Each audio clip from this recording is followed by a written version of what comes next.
Mostramos el panorama económico nacional e internacional, con datos y cifras que revelan los factores que afectan a los salvadoreños. Diálogo con Ernesto López, Análisis Económico.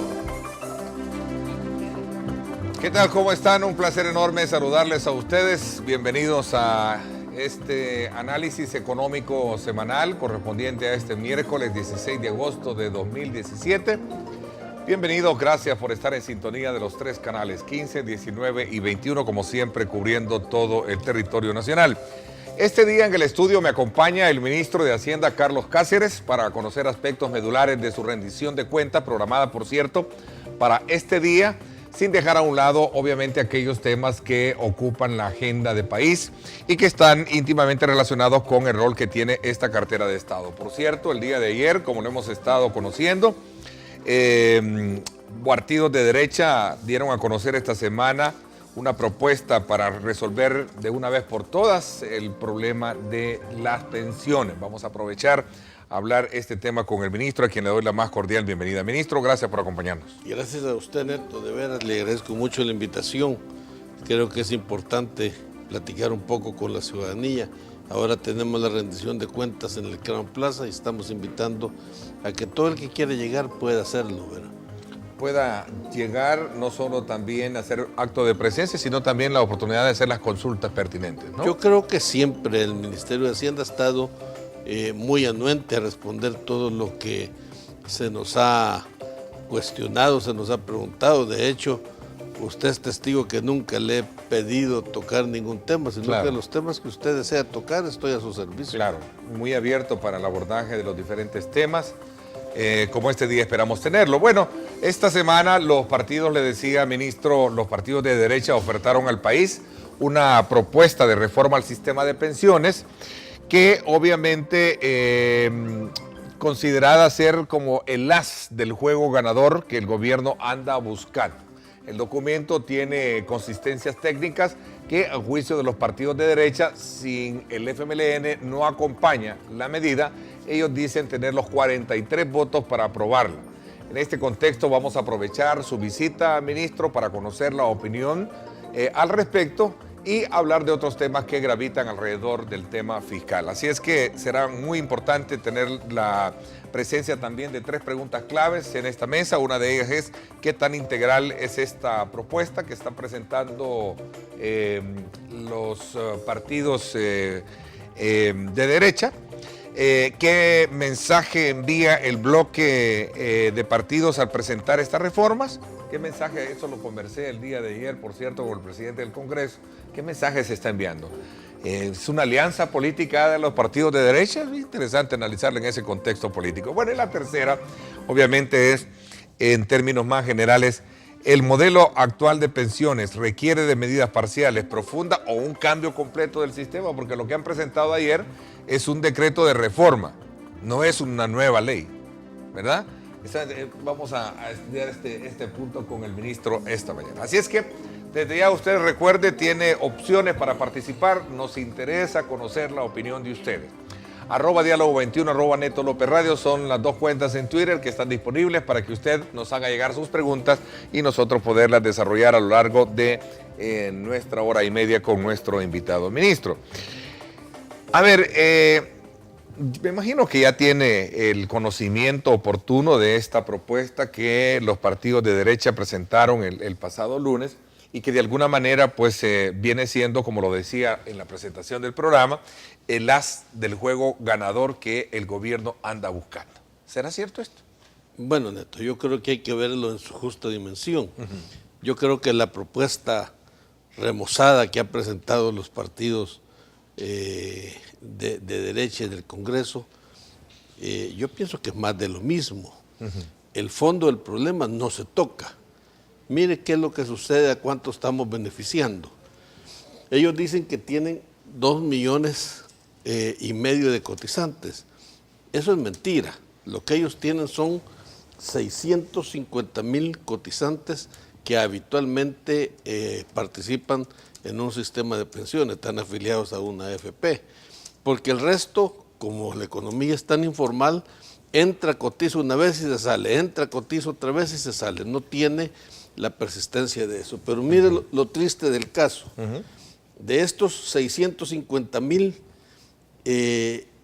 solamente 260,000 tienen una opción de tener una pensión, porque los otros 390,000 tienen aportes al sistema de AFP, pero no van a tener nunca, fíjese lo que le digo, la posibilidad de una pensión, porque no van a juntar el número de años suficiente para llegar a tener una pensión. Entonces ahí, imagínense lo que está sucediendo. 390,000 van a aportar a un sistema de pensiones cuando en su vida futura jamás van a tener opción a que le den una pensión, le van a devolver su dinero. Eso no es el objetivo de una reforma de pensiones. El objetivo de una reforma de pensiones es que todos traten de jubilarse. Pero del resto de 260,000, hay 208,000 que lo que van a lograr es una pensión mínima. Y esa pensión mínima está garantizada por el Estado. O sea que no veo que ahí haya un sistema justo para ellos. El Estado es el que les va a completar o garantizar la pensión mínima de $207. Y solamente 52,000 cotizantes son los que van a tener una pensión arriba de 2 salarios. Imagínense, eso no es ni el 1% de la población salvadoreña. Entonces, yo me pregunto, ¿las AFP han estado preocupadas por los pobres de este país? No. Los partidos Arena y muchos de los otros partidos adláteres han estado preocupados por el bienestar de la gente pobre. No. ¿Usted quiere decir de los partidos, incluyendo el FMLN, que ha estado gobernando? Bueno, el FMLN ha hecho una propuesta más consistente.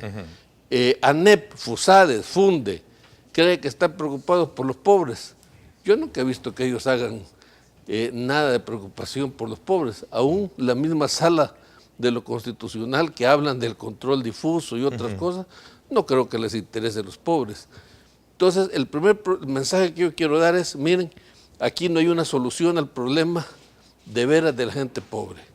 ¿Cuál es el segundo mensaje? Mire, la propuesta en lo fundamental de Asafondos o la ICP o como le quiera llamar, de la NEP, FUNDE, FUSADES, todos los que le quiera llamar, pasa por tener un fondo común del 5%.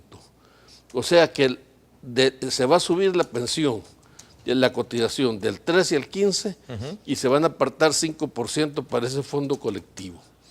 Ese fondo colectivo, ¿para qué le va a servir a los cotizantes que van a estar aportando día a día para eso?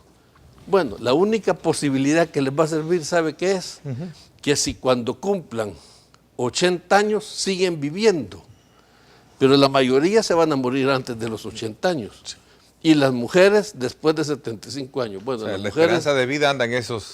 las mujeres tienen una esperanza de vida de unos 80, 83 años, y creo que ellas sí podían ver algo de esto. Pero los hombres generalmente no duramos tanto, y los que duran generalmente no tienen pensión. Entonces, estadísticamente anda entre 75, entonces, 70, 75 lo importante años, ¿no? es que los que cotizan para esta pensión no van a tener beneficios. No van a tener beneficios. O sea que hay ellos que hablan que les preocupa que no confisquen, que esto o lo otro. Yo creo que ese es el meollo del problema. Van a cotizar para ese 5%, pero no van a tener beneficios si no pasan de los 80 años. Entonces que la población juzgue eso. El resto, ¿qué van a hacer? Se lo van a quedar ellos. Dicen que les van a devolver, que es una de las modalidades que ahora trae la nueva propuesta. La propuesta anterior decía que no le iban a devolver nada. Ahora no le van a devolver nada tampoco, pero dicen que le van a pagar las cotizaciones del Seguro Social y no le van a devolver nada, sino que se lo van a devolver en cotizaciones del Seguro Social. Entonces, fíjese usted, el fondo de la propuesta es quedarse con ese fondo 5%, porque no van a recibir absolutamente nada los pensionados que no lleguen a los 80 años o las mujeres que no lleguen a 75 años. Y ese es el meollo del problema. Ahí está el negocio. Ok, vamos a ver, ministro.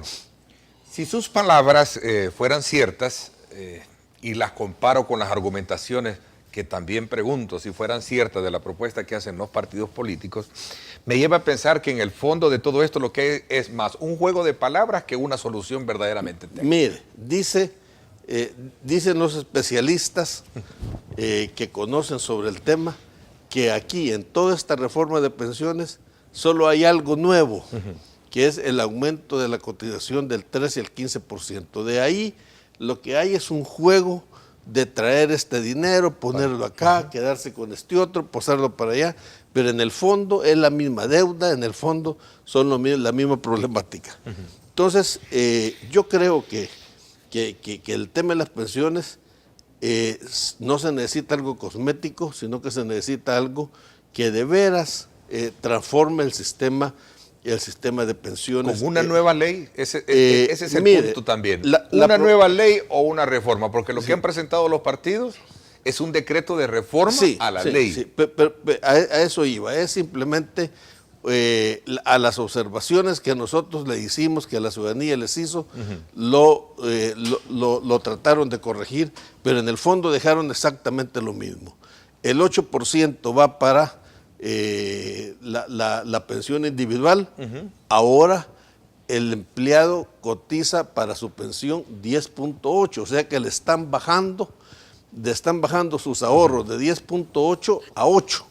Se puede imaginar que eso redunda en una pensión menor. En una pensión del 60% se la bajan al 35-40%. Mire, los trabajadores ya deben para crear el fondo común. Para crear el fondo común que va a servir para pagarle todos aquellos subsidios que generaron los gobiernos de Arena. Si le quiero decir de que aquí ellos tienen algo de vergüenza, por eso es que están queriendo pagar los subsidios que regaló el finado Paco Flores y el presidente Calderón Sol y don Tony Saca. Y como tienen esa vergüenza, están pagándola, pero ¿a costa de qué la están pagando? A costa del dinero de los que sí van a cotizar y no les retribuyen nada. Esa es la diferencia. Fíjese que cuando yo le digo que no les retribuyen nada a ese fondo común, ese es el verdadero problema. ¿Cuál es la diferencia entre la propuesta del gobierno a la propuesta de ellos? Es bien simple. Nosotros sí repartimos el fondo en dos, y el profesor Carmelo Mesa Lagos lo estableció. Miren, aquí, aunque no lo quieran, hay un sistema de reparto implícito en todas las propuestas. Ese 5% es un remedio de sistema de reparto, porque no le regresa nada al que lo cotiza.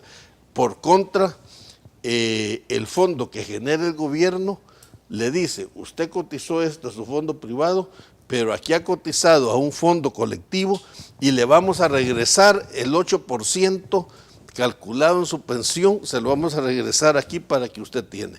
La diferencia es que la propuesta del gobierno genera una pensión sobre la base de 13,5%, porque le está quitando medio punto a las AFP, mientras que la iniciativa privada únicamente sobre el 8%. ¿Cuál pensión es más? ¿Aquella que se genera sobre 13,5% o aquella que se genera sobre 8%? Entonces la crítica que hacen, esa es una promesa. El sistema previsional es una promesa generacional que existe en todos los países. No se puede ver como que si el sistema es, mire, quita el centavito y ese centavito lo vamos a partir. No, hay en todo esto hay una promesa generacional. Y debemos creer de que eso sucede así. Cuando usted habla de que debe de generarse un cambio integral, claro. ¿Habla de una nueva ley? No. ¿Habla usted de un nuevo esquema de pensiones? De esquema de pensiones. Donde no exista y sea manejado por el sector privado. Claro, nosotros también proponemos que el sector privado lo maneje. En la segunda propuesta que han hecho. En la propuesta, también en la primera era así. No, era un mixto. Allá era pero la opción. mire, si también la del sector privado es mixta, también si el profesor Mesa Lago se los dijo en otro canal de su competencia, no lo voy a mencionar No hay ningún para problema. que no se vayan allá, pero se los dijo en la conferencia, todos los sistemas son integrados bajo una especie de sistema mixto. La de la ICP es un sistema mixto, aunque no le guste decirlo. Solo que la diferencia es que ese sistema mixto de la ICP no le retribuye en nada a los cotizantes, salvo que vivan, como yo le digo, más de 80 años. Mientras que la propuesta del gobierno sí les dice, mire, en este sistema privado usted ha cotizado 5,5%. Y en este sistema colectivo usted cotiza el 8% y le vamos a retribuir su pensión por ese 8%. O sea, asume el 5,5 más el 8, 13,5%, mientras que en el otro solo se quedan con una pensión sobre la base del 8%. Pero ahí está la diferencia. ¿Cuál es entonces la diferencia entre una reforma y un nuevo esquema? Bueno, eso es lo que le estoy diciendo.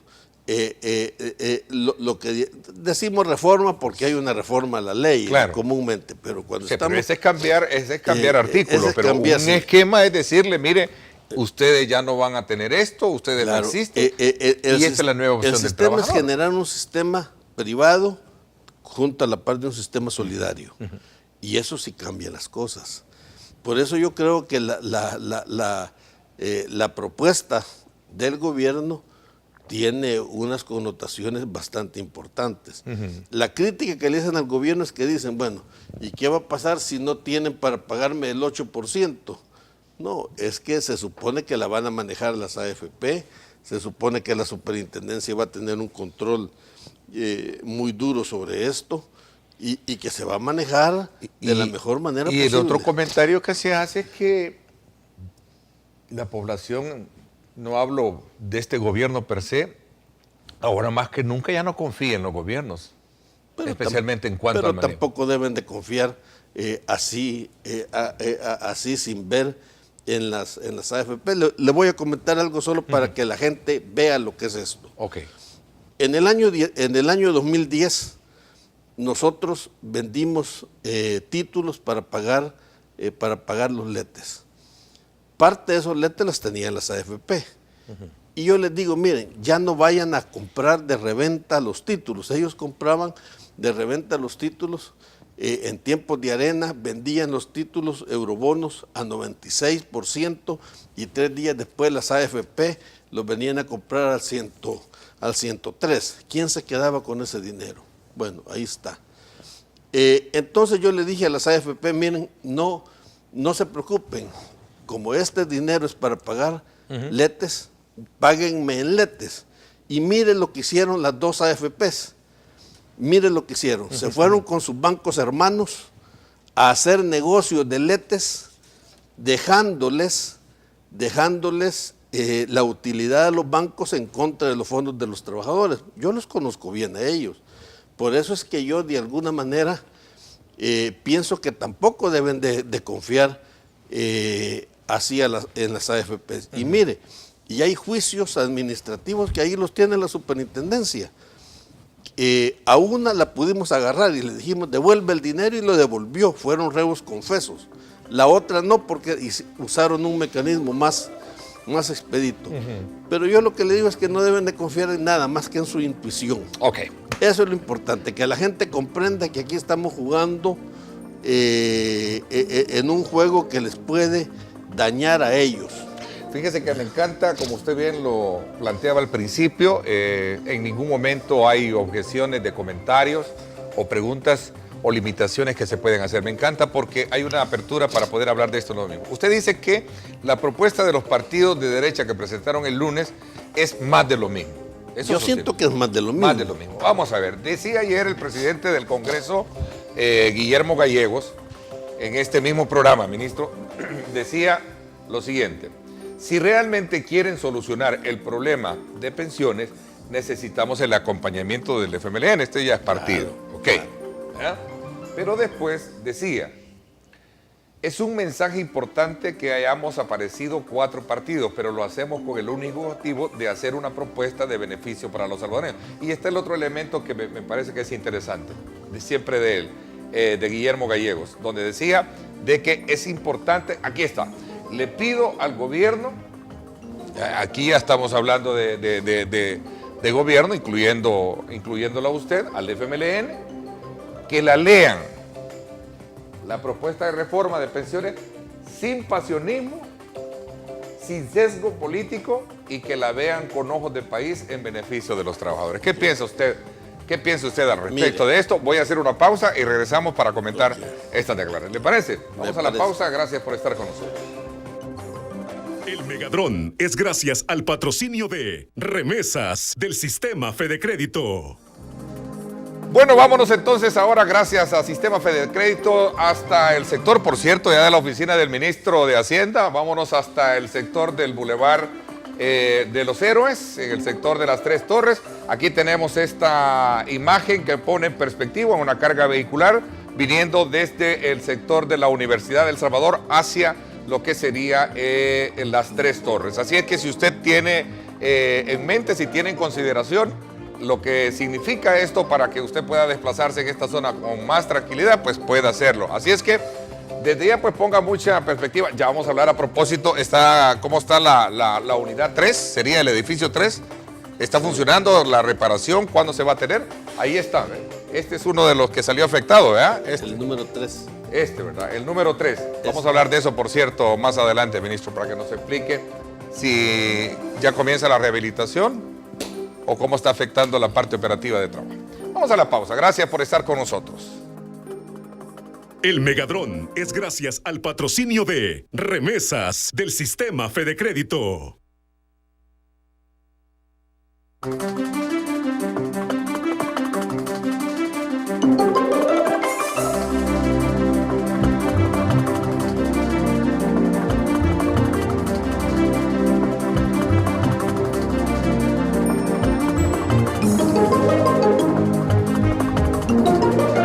Diálogo con Ernesto López, análisis económico.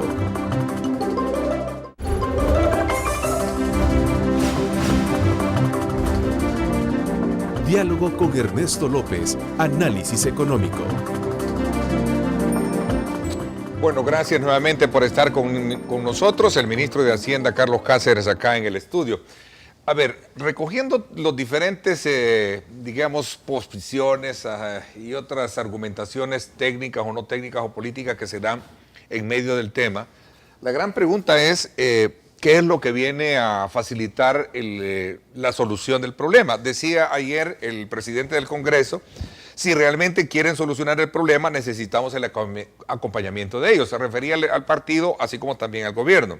Le pido al gobierno, al FMLN, que lean la propuesta sin pasionismo, sin sesgo político y que la vean con ojos de país en beneficio de los trabajadores. A ver, yo oí ayer su entrevista con el presidente Gallegos. El presidente Gallegos es un hombre que creo que en la presidencia de él, en el Congreso, está tratando de alguna manera de buscar los consensos adecuados para que tenga éxito la Asamblea, cosa que es muy positiva.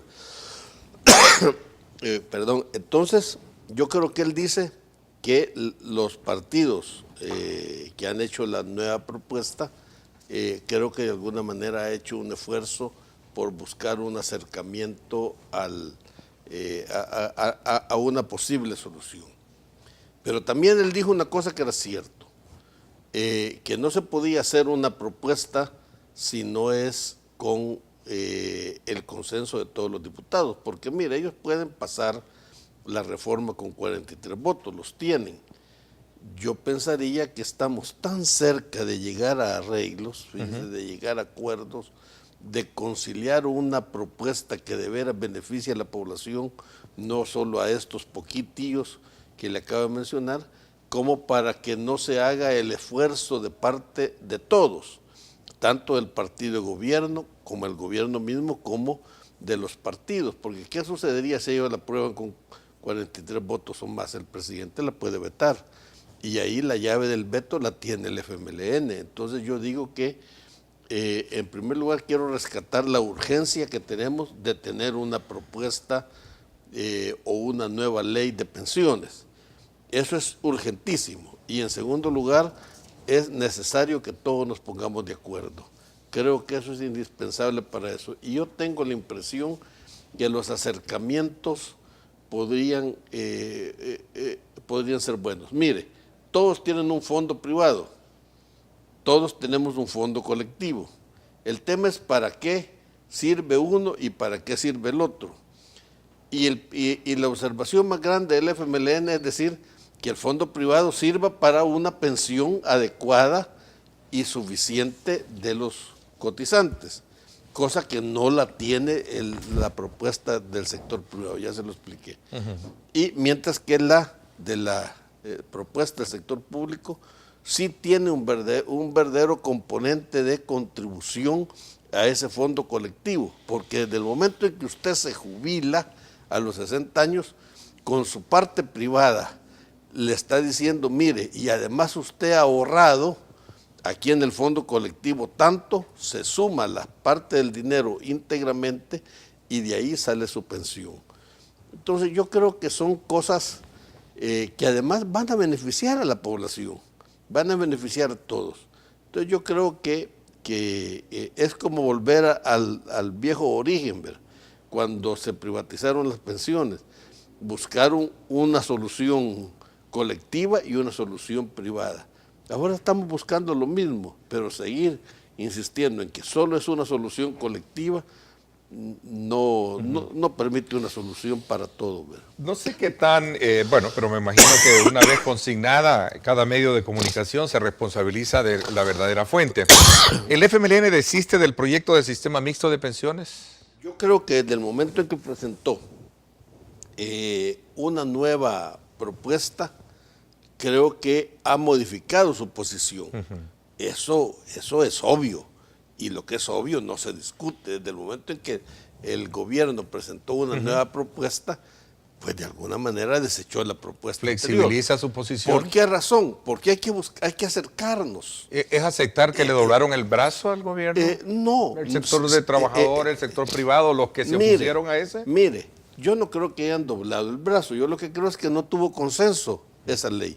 Como también no tiene viabilidad la ley de ellos, porque se la puede vetar el presidente. Entonces aquí estamos en un empate sin viabilidades. El Banco Mundial y los organismos internacionales sí habían de alguna manera visto con buenos ojos la propuesta del sector. Aquí está la carita del Sarconi. señor Sarconi. Yo no miento lo que él dice, yo a él le creo, es un profesional de categoría.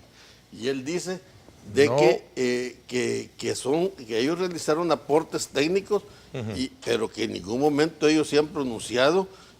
Quiero dejarlo muy claro, dice, y el Banco Mundial no ha avalado ninguna de estas propuestas, ha proporcionado su opinión y valoración técnica sobre varias propuestas, no sobre la privada. Entonces, lo que pasa es que aquí cada quien busca la frase que le conviene, y esa frase es la que están replicando. Pero es bien cierto, ¿verdad? Algunos periódicos dicen han logrado copias de algunos documentos que nosotros poseemos, que es material confidencial, exactamente porque es un trabajo que no está desarrollado. O sea, el señor Sarconi, representante del Banco Mundial, no miente. Yo le creo más a él que a todos los medios de comunicación escritos que usted tiene ahí, ¿verdad? Ya los conocemos. Bueno, cada quien ejerce su papel desde su propia óptica y por supuesto voy a permitirme hacer una pausa comercial, pero quería cerrar un poco este ciclo para entrar a otros temas. Esta propuesta de los partidos de derecha representa un consenso de trabajo o de visión, pero no está a la izquierda.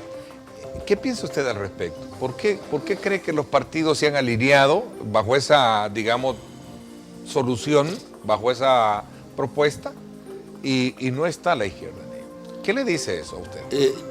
Voy a hacer la pausa y regresamos hablando un poco de ello, y luego entramos también al otro tema que tiene que ver con el cumplimiento de la Ley de Responsabilidad Fiscal, que es el tema por el cual se critica muchísimo al gobierno, que es la razón por la cual no hay dinero hoy en día y que por esa razón anda buscando ver de dónde lo saca y que mejor ese fondo de 6,000 y pico de millones que están ahí del fondo de pensiones.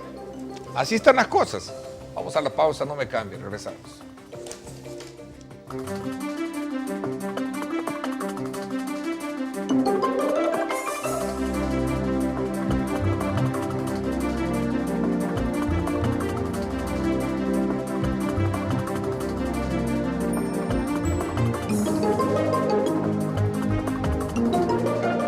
Diálogo con Ernesto López, análisis económico.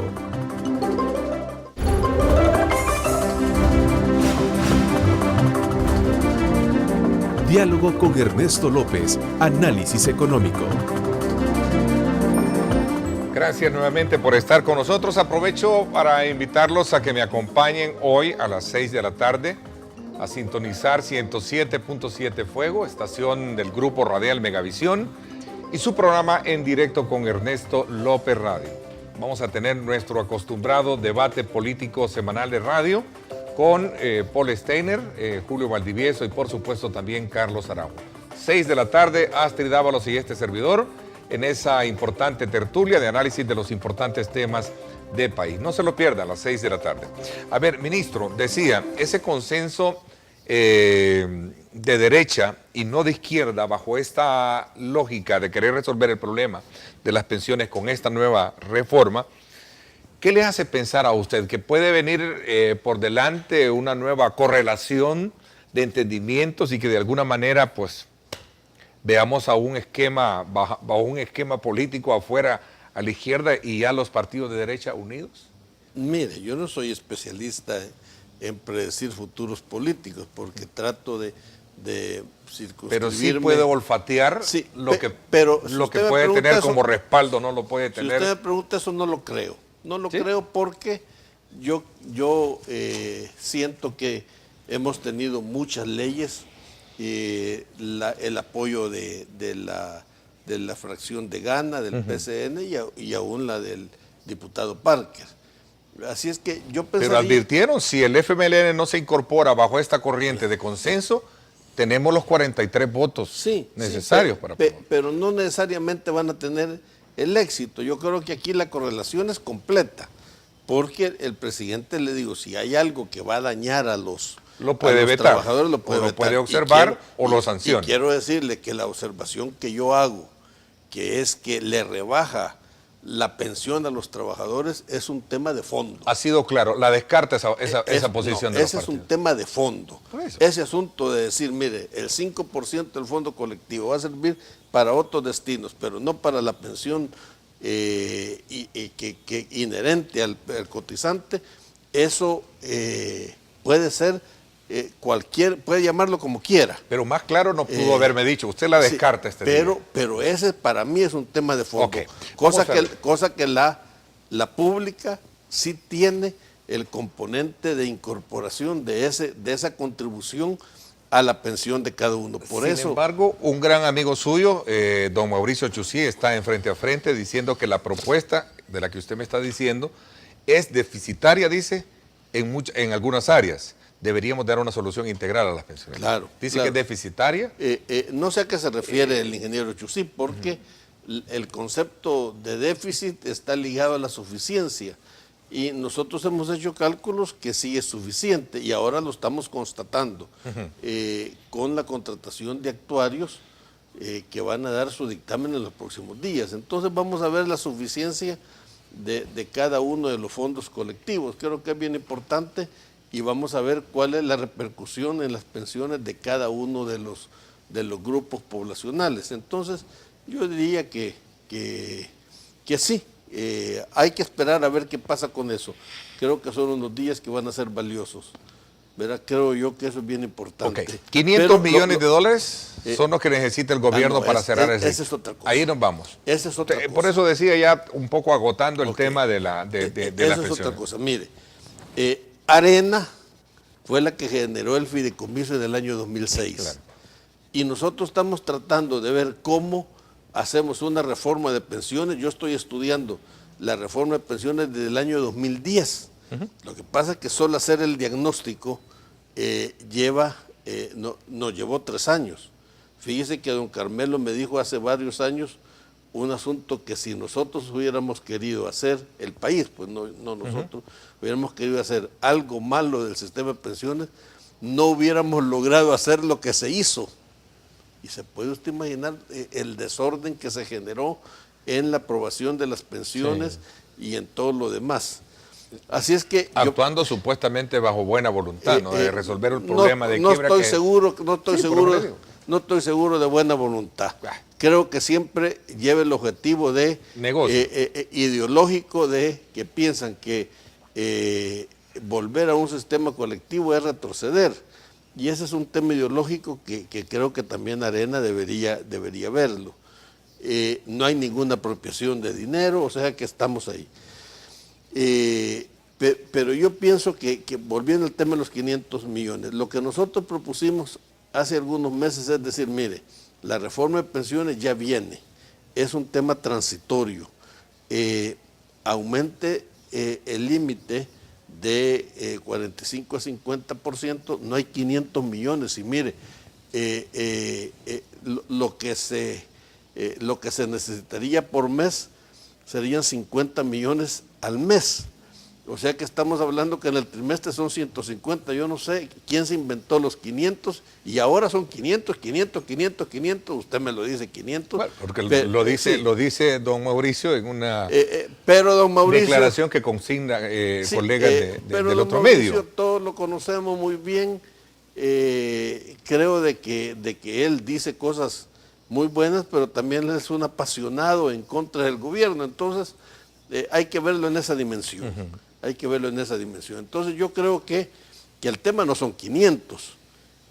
Lo que nosotros estamos esperando es que se hubieran podido pagar las pensiones, que son pensiones, mire, ahí hay una mentira también. Dicen que son pensiones públicas del ICE y el INPEP, es cierto, pero también hay casi 70,000 pensiones que se pagan para los cotizantes de la AFP privada. Por ejemplo, el caso de los optados, como yo. En mi carnet dice AFP Crecer, dice. Pero ¿quién me paga la pensión? El gobierno. Entonces, pero sin embargo, mi carnet dice que soy pensionado del AFP Crecer, pero el gobierno me la paga. Y la gente es algo ignorante. Mire, fui un día a mi sobrevivencia. Me quedó buena pensión, ministro, perdóneme. Fui a la sobrevivencia y me dice, deme por favor lo que tengo en mi cuenta de ahorro. Me dice, ya no tiene, pero no se preocupe porque el gobierno le paga su pensión, me dice la muchacha. No, le dije, me la paga usted con los impuestos suyos. Usted que es una mujer esforzada que trabaja aquí haciendo este trabajo, usted me la paga con los impuestos. Es difícil entender el tema presupuestario, pero sí, a mí no me gusta que los magistrados anden justificando su pero insisto, si se coloca esa información, el pueblo necesita estar informada, la población necesita estar informada. El tema es que la sala debe hablar, dicen los juristas, deben hablar con su sentencia, no deben hablar con otros medios. ¿Qué opinión le merece el término desorden y despilfarro lo que encontramos? Eso es lo que él dice. Eso es lo que él dice. Yo creo que desorden y despilfarro hay en la Corte Suprema de Justicia. ¿Qué hace la Corte Suprema de Justicia haciendo sus edificios lujosos, grandes? Usted los ve en todos lados. ¿Qué hace la Corte repartiéndose 3 bonos? ¿Qué hace la Corte Suprema obteniendo becas para magistrados, para él dice letrados, pero son letrados se dice en España, pero él dice letrados, para asistentes de resolutores se llaman aquí. Entonces, pero todos ellos se han ido a graduar afuera con grandes becas, ¿verdad? Entonces con permisos pagados, etcétera. Así es que yo diría que... ¿Se puede probar todo ese despilfarro que usted dice que tiene la Corte? Yo pienso que sí. Yo pienso que sí, eso es público. Pero yo no quiero entrar en contradicción con la sala. Yo lo que le quiero decir es que... A ver, pero si la sala misma le está diciendo de que el gobierno, el Ejecutivo, despilfarra y tiene un desorden... A ver, Mire. Recordemos que ellos tienen el 6% del presupuesto y que en la medida que este crezca, así es más dinero también para la Corte Suprema de Justicia. Claro, pero aunque sea el 6%, no tienen derecho a gastarlo si no lo necesitan. Pero yo le pregunto a la sala, que dice que está preocupada por el equilibrio presupuestario, ¿por qué no recomienda nada que el equilibrio presupuestario se ajuste también por el lado de los ingresos? El Fondo Monetario dice que el equilibrio presupuestario debe buscarse por el lado de ingresos y de gastos. ¿Por qué no dice nada la sala de todos los beneficios que tienen las empresas de incentivos fiscales, que ahí no menciona absolutamente nada? Entonces, no me gusta que la sala, pero no me gusta, yo respeto y vamos a acatar lo que ellos dicen, pero no me gusta que la sala simplemente diga por el lado del gasto. Por el lado del gasto ya estaba previsto en la propuesta de austeridad que el presidente emitió en el mes de abril. Pero sí me llama la atención por qué razón la sentencia de la sala no recomienda nada por el lado de los ingresos. ¿Por qué no recomienda nada por el lado de los incentivos empresariales? ¿Será porque ya hay un marco legalmente establecido y a quien le corresponde velar por los ingresos y cobrar esos impuestos es a usted? Claro, pero sin embargo, como son recomendaciones obligatorias las que él da, debería haberse preocupado, si no, como que está cargando los dados hacia un sector de la solución, y es defender al otro sector de la población. Yo pienso que ahí faltó la otra mitad del problema, que ellos debieron haber puesto mayor atención. Un punto muy sensible, me voy a dar una pausa y regresamos con esto, ministro. Esta sentencia de ajuste que emitió la Sala de lo Constitucional pone en peligro beneficios que tienen trabajadores no solo del sector justicia, como ya se pronunciaron, sino que también trabajadores públicos en general. ¿Me responde esto cuando regresemos? Vamos a la pausa. Gracias por estar con nosotros. Diálogo con Ernesto López. Análisis económico. El futuro es imaginar, es pensar en grande. Prepárate hoy. Estudia en la UFG y amplía tus oportunidades. UFG, tecnología, innovación y calidad. Bueno, gracias nuevamente por estar con nosotros. Antes de poder hablar de lo importante que resulta el informe que va a dar en unas horas en un hotel de la capital, una rendición de cuentas, la oposición cuestiona de que el gobierno no cumple y no ha cumplido con la ley de responsabilidad fiscal. Tengo acá un documento en la que usted me muestra todo lo contrario. Entonces, la pregunta que frente al televidente, frente a todos los que nos están viendo, me hago es, ¿de qué estamos hablando entonces? ¿Quién miente acá? Yo creo que no es un problema de quién miente, el problema es que yo creo... ¿O quién dice la verdad? A ver, mire, es todo un mito alrededor de la ley de responsabilidad fiscal. Yo personalmente, lo he dicho ya varias veces, creo que los que dicen habitualmente que no se cumple, ni siquiera la han leído, o algunos, me atrevería a decir, que la aprobaron, levantaron la mano sin entender. Claro, para Arena es complicado entender que la ley dice que el ajuste se va a realizar también por el lado de ingresos, nuevos impuestos. Entonces, ¿cómo es que ahora ellos aprobaron la ley con nuevos impuestos y dicen que no se cumple por el lado del gasto, pero tampoco ellos cumplen por el lado del ingreso? Yo pienso que la ley es bien completa y la ley debe tomar un punto de partida al inicio en que el presupuesto esté completamente aprobado. Por eso tiene un periodo de 3 años para hacer un periodo del ajuste rápido y tiene 7 años móviles para poder establecer el tema de la sostenibilidad de la deuda y del déficit fiscal. Fíjese que en esto tiene metas de gastos que yo creo que muchos de ellos se han superado. Por ejemplo, dice que los gastos no deben pasar de un incremento del PIB corriente más la inflación. Estamos hablando de 3,5%. Y sin embargo, nosotros tenemos un incremento de 2,6%. O sea, ahí de alguna manera está cumplido. También estamos hablando de que las remuneraciones tienen que bajar, y las remuneraciones las vamos a bajar en el periodo de 3 años, sino que no podemos estar destituyendo ni bajando prestaciones, sino que estamos nivelando las tasas de crecimiento. En los bienes y servicios, ya los bienes y servicios son menores que los que teníamos hace 2 años. Entonces creo que ahí hay una disminución de esto. El tema de los letes.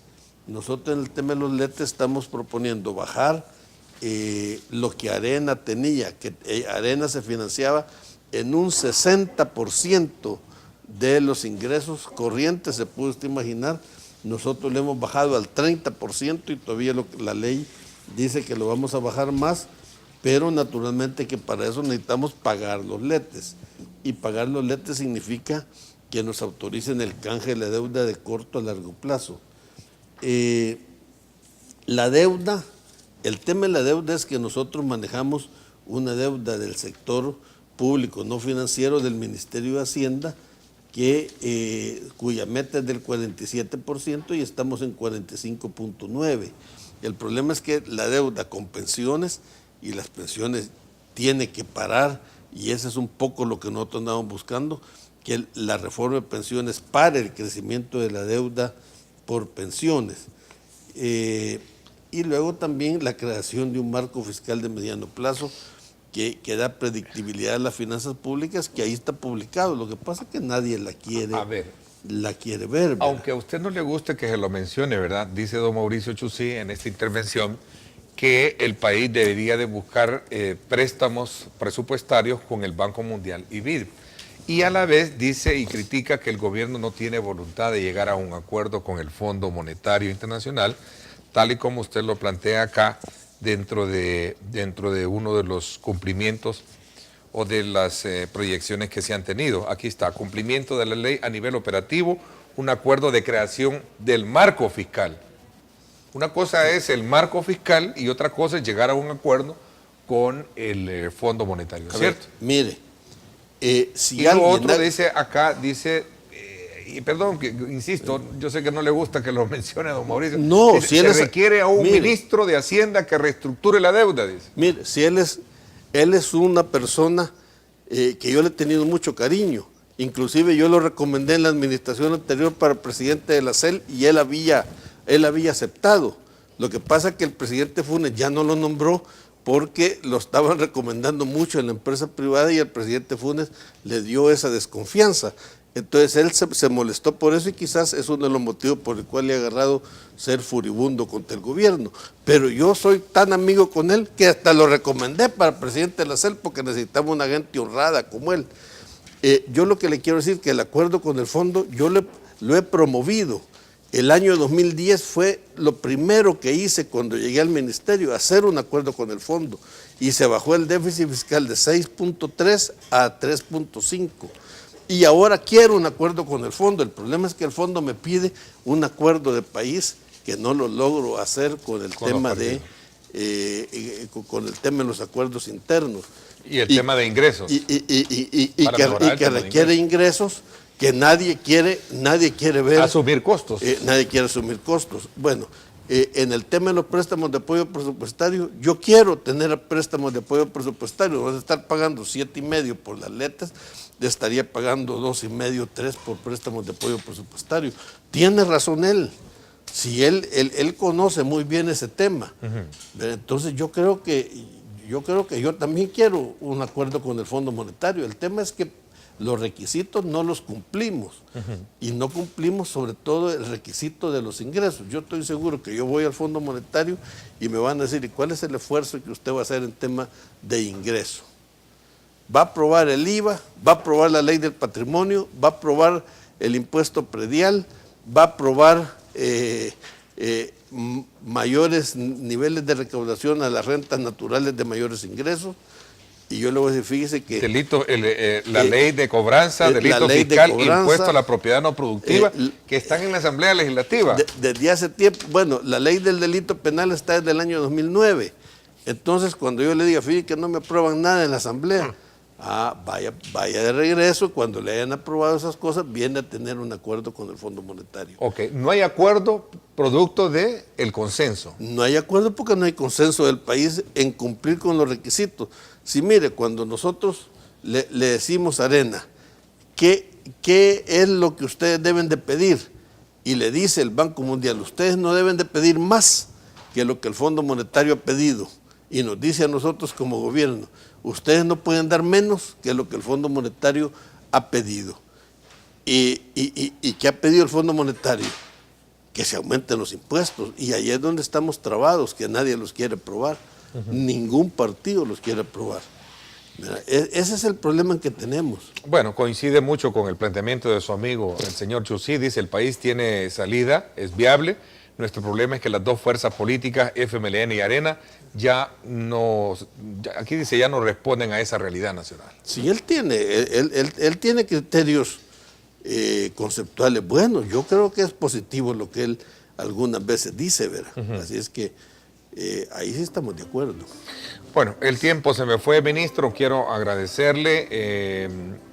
¿Qué es lo más destacable que va a decir así brevemente en unos 15 minutos en su informe? Mire, lo que yo quiero destacar es la parte de la administración fiscal la conoce la gente, pero hay todo un tema de reformas administrativas que la gente no las conoce, como por ejemplo las reformas administrativas que se hacen en aduanas, la reforma administrativa que se hace en materia de cobranza, las reformas que se hacen en materia de recaudación tributaria, y ahí nos vamos a enfocar fundamentalmente en ver cuáles son las transformaciones que el ministerio tiene. A ver, y ya mandó a ponerle las gradas. ¿Sabe qué pasa? Le quiero contar una anécdota. ¿Así? Fíjese que en el Cinco segundos. En el año 2004 encontré que había un proyecto para hacer las gradas y decía, pásese al archivo. Las escaleras, perdón, las alrededor de los edificios. Quiere que le cuente una anécdota. ¿Sabe cuánto iba en el presupuesto que pusieron en el año 2004? $100. Entonces, ¿por qué hacer la costumbre? Y en el año 2009, asústese. Cuando yo llegué y quise hacer una modificación en la losa de una de los parqueos, me dijeron, mire, pero todavía tiene una orientación de vivienda y no de oficina. El mismo Ministerio de Hacienda el que da la plata. Y si había pasado en 1990, o sea que Arena lo tuvo desde el 90 hasta el 2009, como que si eran edificios de vivienda. Ok, hay que hacer inmediatamente esas escaleras a los edificios para evitar esa desgracia como tal. Ministro, gracias nuevamente. Gracias a usted. Es un gusto conversar con usted muy abiertamente, lo digo con mucha responsabilidad. No hay reparos ni mucho menos limitantes para hacerlo. Gracias. Ninguna. Le agradezco. Gracias por mi parte. Este es todo por hoy. Los espero en Radio Hoy. Gracias. Pásenla bien y como siempre recuerden lo más importante, amar a Dios sobre todas las cosas. Mostramos el panorama económico nacional e internacional con datos y cifras que revelan los factores que afectan a los salvadoreños. Diálogo con Ernesto López, Análisis Económico.